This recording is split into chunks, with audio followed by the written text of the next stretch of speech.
Messieurs, mesdames, bonsoir et merci de suivre cette édition de 20h30 que nous ouvrons avec les couleurs du ciel. La météo prévoit en cours de nuit des activités pluvio-orageuses sur la DER et des passages nuageux accompagnés de pluies faibles sur les sites de régions de Zender et de Maradi.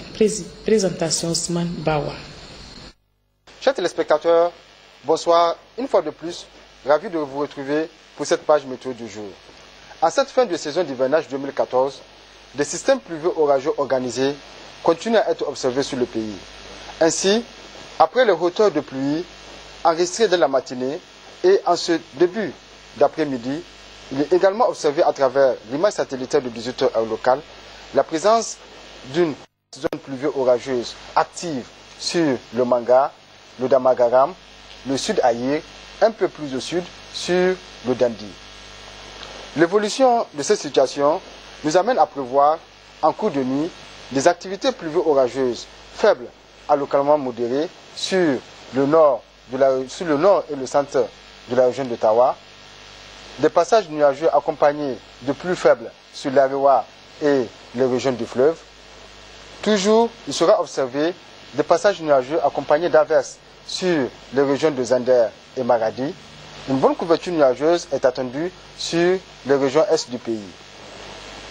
Pour la matinée de demain, c'est une bonne couverture nuageuse qui est attendue sur toute la bande sud du pays.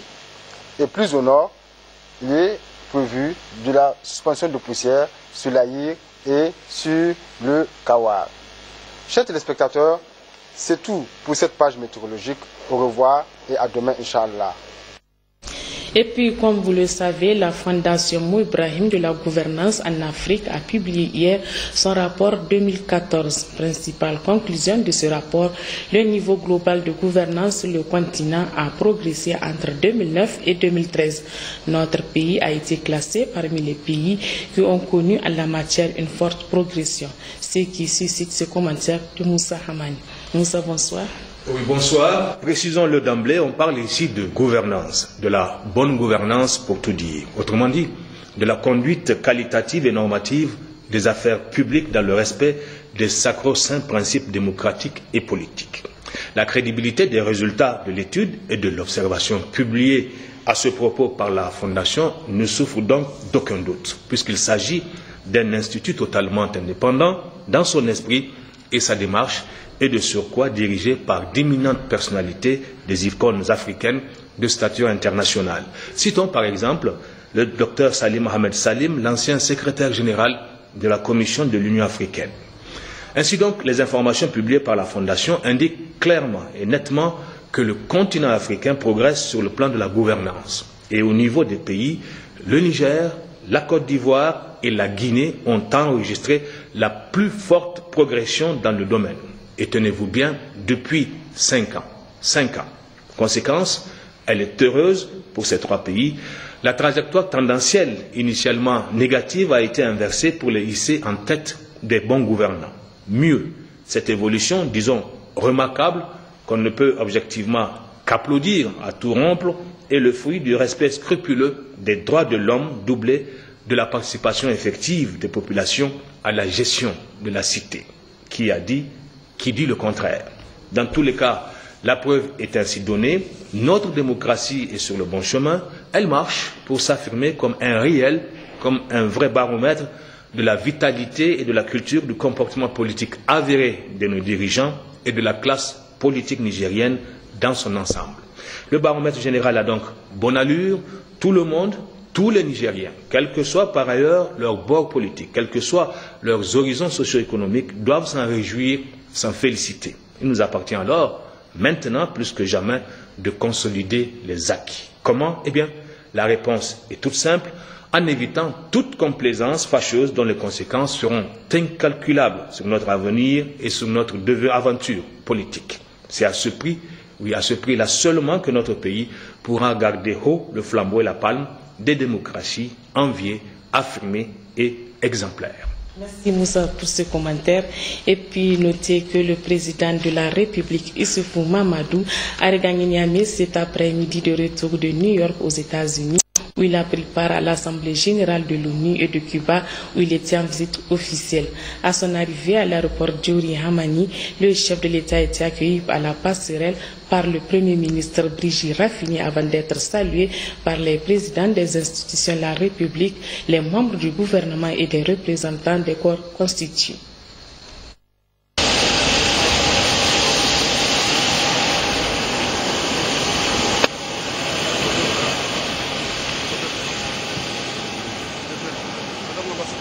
Comment allez-vous? Ça va, vous allez bien?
Ouverture ce matin dans l'hémicycle de l'Assemblée nationale de la deuxième session ordinaire au titre de l'année 2014 session budgétaire.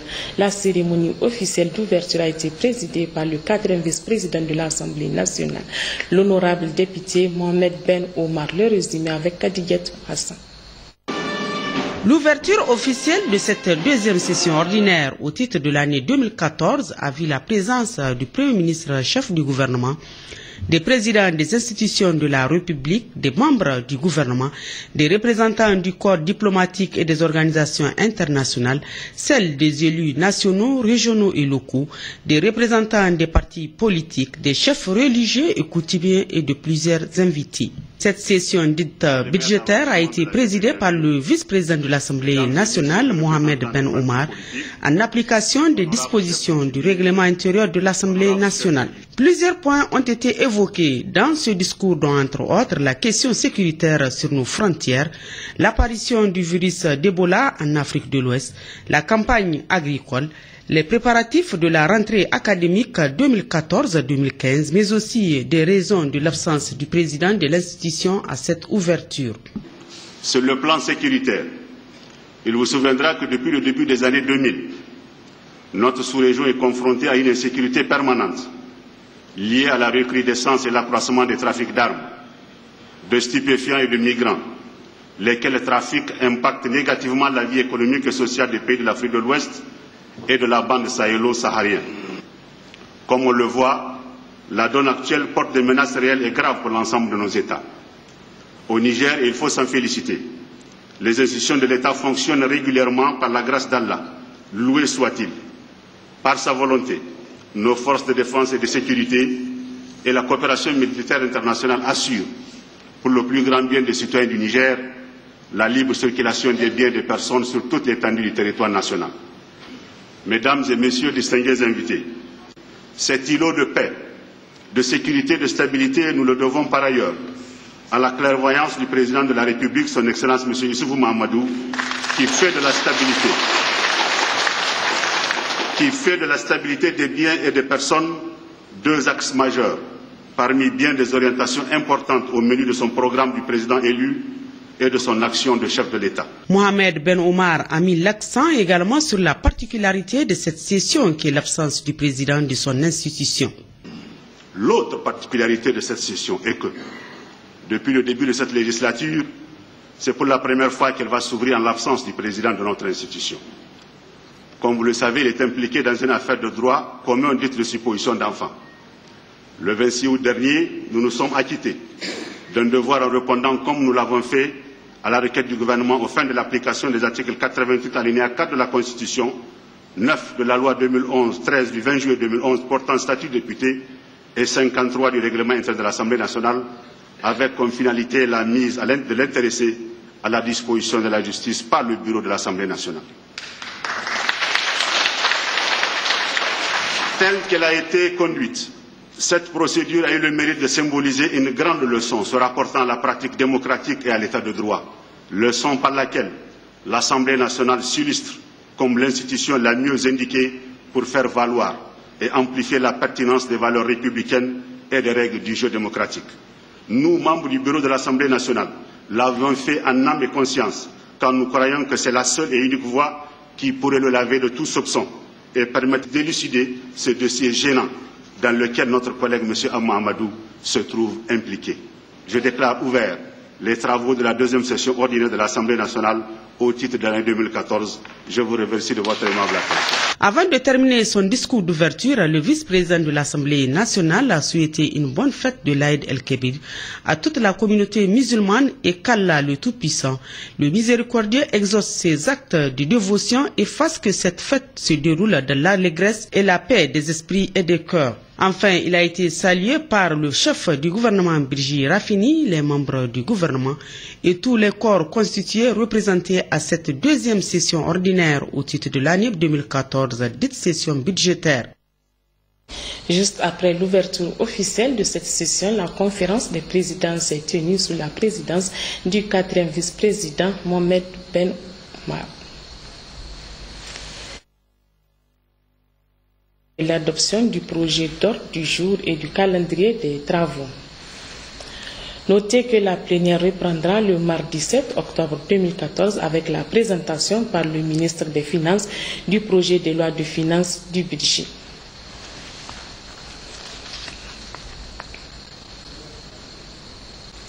Les travaux de la deuxième session ordinaire du Conseil économique, social et culturel CESOC ont pris fin ce matin au palais de congrès de Niamey. Les conseillers ont salué les résultats obtenus au sortir de cette session. C'est le président du CESOC qui a présidé la cérémonie de clôture de cette deuxième session ordinaire. Le compte rendu avec James Didier Issoufou Soumaïna. Après 15 jours de réflexion et de discussions relatives à de nombreuses questions d'actualité liées à la politique publique qui constituent les préoccupations des populations, des sujets relatifs à la santé, l'éducation, l'IDH, la culture et le sport, des discussions marquées également par des communications et interpellations des ministres par les conseillers, les travaux de la deuxième session ordinaire du Conseil économique et social CESOC ont pris fin sur une note de satisfaction. Face aux inquiétudes du reste légitimes suscitées par la fièvre à virus hémorragique Ebola, les conseillers ont demandé d'être édifiés sur les mesures préventives prises à cet effet. S'agissant de cet autre sujet d'actualité qu'est l'école nigérienne, l'assurance nous a été donnée par les autorités en charge de ce secteur que des dispositions idoines sont prises pour rendre effective la rentrée scolaire, notamment au plan des ressources humaines matérielles. C'est le cadre de concertation avec les partenaires de l'école. Au cours de cette session, nous avons également été informés par les ministres de l'économie rurale de certaines dispositions qui, aux yeux du CESOC, tardent à répondre aux attentes des opérateurs ruraux. Aussi, le CESOC salue-t-il les initiatives du ministère de la Culture visant à créer un fonds national de la culture, la protection des créations artistiques, la création de centres de formation artistique et culturelle au profit des enfants. Sur tout un autre plan, avec satisfaction que le ministre des Sports a rassuré le CESOC que le Niger a cet engagement d'habiliter à Niamey l'organisation de la Coupe d'Afrique des Nations des moutons. Dans son rôle de suivi d'action et de réalisation de la politique du gouvernement, en donnant un avis consultatif, le CESOC a renouvelé son engagement par des propositions de pistes d'action pour appuyer le gouvernement dans la mise en œuvre de son programme pour le développement économique et social du Niger. À l'intérieur du pays et plus précisément dans la région de Tawa, le ministre d'État, ministre de l'Agriculture, Maidaji Alambay, a procédé ce matin à Bazaga, dans le département de Konni, au lancement officiel de la campagne de culture irriguée. Les précisions avec Sandana Tahi et Lawalistini. La campagne de culture irriguée qui vient d'être lancée ici à Bazaga par le ministre d'État, ministre de l'Agriculture, Maidaji Alambay, est une véritable campagne agricole à même de nourrir les Nigériens. C'est du reste le vœu ardent du président de la République, Mahamadou Issoufou, dont la clairvoyance a amené le gouvernement et ses partenaires à injecter d'importantes ressources financières destinées au développement des cultures irriguées. Il a chiffre à l'appui souligné que pour cette campagne 2014-2015, 130 000 hectares seront emblavés pour une production de 2 500 000 tonnes de céréales. Pour y parvenir, a-t-il poursuivi 140 tonnes de riz, 300 tonnes de maïs, 50 tonnes de sorgho, 160 tonnes de blé, 80 tonnes de niébé, 10,7 tonnes de semences potagères ont été mises à la disposition des producteurs. Ils ont en outre bénéficié des groupes motopompes, des réseaux californiens, des engrais et pesticides. PAM, FAO, FIDA et projet PPI Rouamou se sont joints au leitmotiv du gouvernement qui est Niger fin zéro, c'est-à-dire faire reculer la faim, la malnutrition et la pauvreté. Le site de Bazaga qui nous accueille aujourd'hui bénéficie des appuis multiformes du PPI Rouamou et de la commune de Bazaga qui agissent ensemble pour le développement de la petite irrigation conformément à la vision de son Excellence El-Hadji Issou Mahamadou, président de la République, qui veut que la pratique de culture irriguée s'étende sur toute l'année et de manière diversifiée. Objectif très noble et réalisable à Tawa, zone de culture irriguée par excellence au regard de ses potentialités qui rencontre fort heureusement cette volonté clairement affichée du président de la République Mahamadou Issoufou, selon le gouverneur de la région Barmou Salifou. Il a en outre rappelé que les multiples appuis précédemment mis à la disposition de sa population dans le cadre du programme de la Renaissance Initiative 3N ont positivement impacté les conditions de vie des communautés.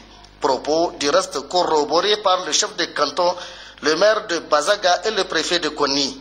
Il est à noter que cette cérémonie s'est conclue par la remise des kits d'irrigation aux producteurs composés de motopompes, forages, réseaux, semences, engrais et pesticides. Bref, un véritable arsenal de lutte contre l'insécurité alimentaire, l'exode rural et la migration clandestine, dont l'exemple des résultats engrangés par les producteurs a été visité par la délégation ministérielle.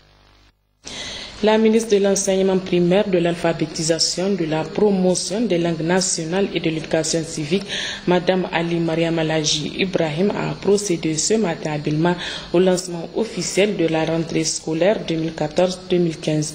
Elle a ensuite entrepris plusieurs visites dans les établissements scolaires et autres services de la localité. Nous y reviendrons dans notre édition de demain.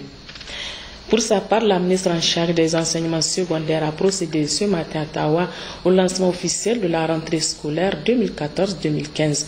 Madame Betty Echatou Habibou Oumani s'est réjouie de l'effectivité de la rentrée scolaire 2014-2015. Yajirabiou Hafsatou Aboubakar. C'est le collège d'enseignement général 3 de Tawa qui a servi ce matin de cadre au lancement officiel de l'année académique 2014-2015. Élèves et enseignants ont tous répondu présents au rendez-vous en cette matinée du 1er octobre 2014, après 3 mois de vacances, 3 mois de repos bien mérités. Et c'est à cœur joie qu'ils ont accueilli la ministre en chef des enseignements secondaires, Mme Betty Aïchetou Habibou Mani. Plusieurs interventions se sont succédées, notamment celle du secrétaire général de l'Association des parents d'élèves du Niger, Jean-Jou Nounouhou, Martlab Fade, représentant le comité directeur de l'USN, celui de Asso et Petit Alassane Aboubakar, du secrétaire général de la région Alfarouk Afelen et du président du conseil régional Illou Adamou. Ils ont tous invité les élèves à plus d'assiduité, à travailler de la discipline et l'honnêteté et à fournir d'excellents résultats en fin d'année. Aux enseignants, ils ont demandé la patience, la tolérance, l'observation et mettre toujours en avant le dialogue pour la bonne marche de l'école nigérienne.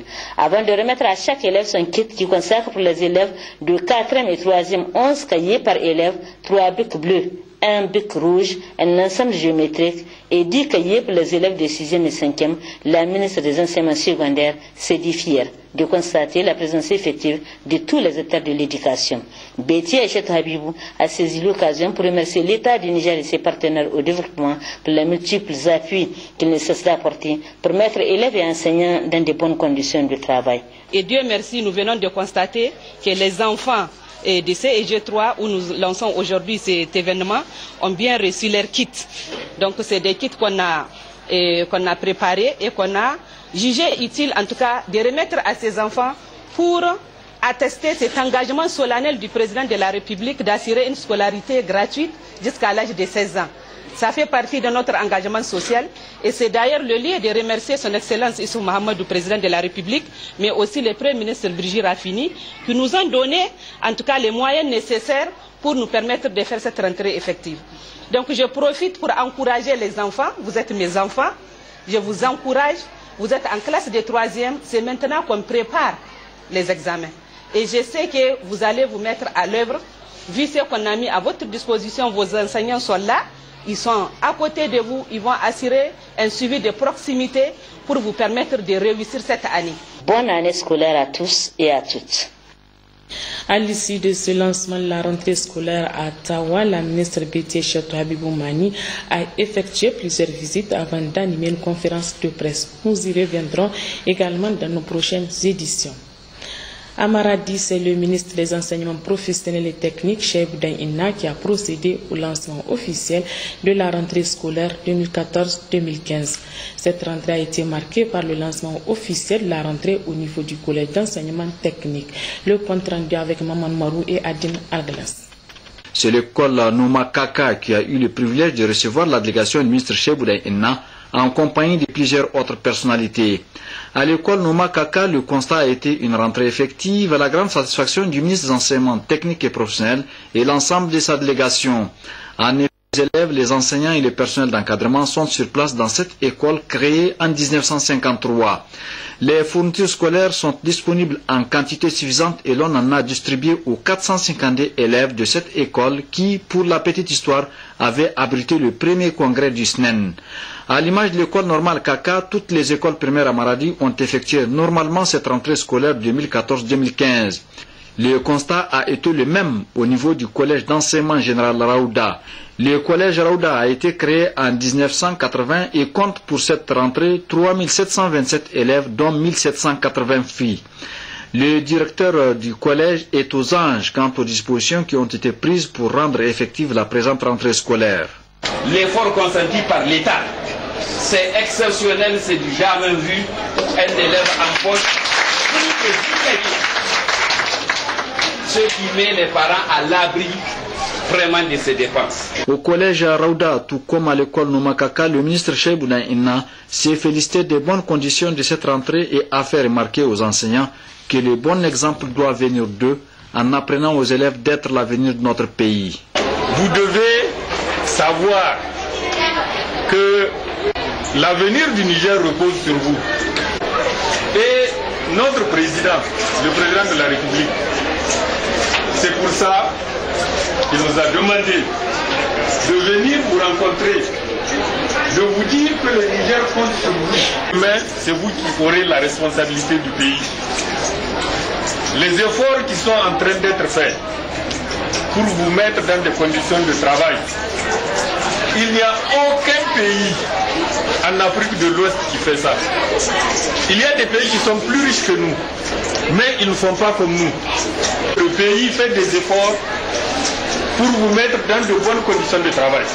Et des encadreurs pédagogiques, de tous les responsables administratifs du système éducatif, que le poids de l'école repose sur eux.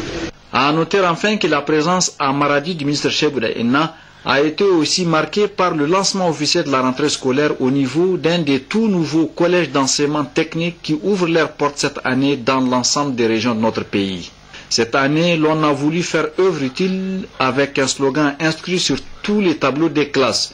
Le slogan est appelé d'un titre évocateur et plein d'enseignements. Je cite: « Je suis un citoyen, je respecte et défends la loi fondamentale de mon pays, la Constitution. Elle détermine tous mes droits et devoirs. » Le ministre de l'Enseignement supérieur, de la Recherche et de l'Innovation, Ousmane Abdou, a quant à lui effectué ce matin une série de visites dans la commune urbaine de Tillabéri. Il s'est agi par ce déplacement de lancer la rentrée scolaire 2014-2015 et de se rendre compte de son effectivité. Abdoulaye Soumana, Amadou Ibrahim. Le ministre de l'Enseignement supérieur, de la Recherche et de l'Innovation, qu'accompagne le secrétaire général de la région, les directeurs centraux et régionaux de son département ministériel, s'est rendu successivement à l'école Plateau, l'école normale des instituteurs Tanimou de Tillabéri, au CEG1, au CFPT, au centre d'apprentissage appuyé des jeunes, à la maison des jeunes et de la culture de Tillabéri, au CES franco-arabe et sur le site de construction de l'université agroalimentaire de Tillabéri. Aujourd'hui, c'est le 1er octobre 2014 et que c'est le jour de la rentrée scolaire et pratiquement universitaire. C'est la raison pour laquelle au niveau du gouvernement, nous avons tous décidé d'effectuer cette rentrée aujourd'hui sur l'ensemble du territoire national. Vous allez vous rendre compte après que les autres ministres sont à l'intérieur des autres régions. Donc nous sommes venus au niveau de la région de Tillabéri, particulièrement nous, de l'enseignement supérieur, c'est pour nous acquérir de l'effectivité de cette rentrée. On a constaté un engouement des élèves à venir, au moins à l'école voir le premier jour ce qui est en train de se passer. On a eu à procéder effectivement à la distribution du premier matériel que nous avons constaté qui est sur place et qui est largement suffisant d'après les explications des encadreurs et puis de différents responsables de l'établissement. Donc on peut dire que pour cette rentrée scolaire, Inch'Allah, tout se passe normalement très bien.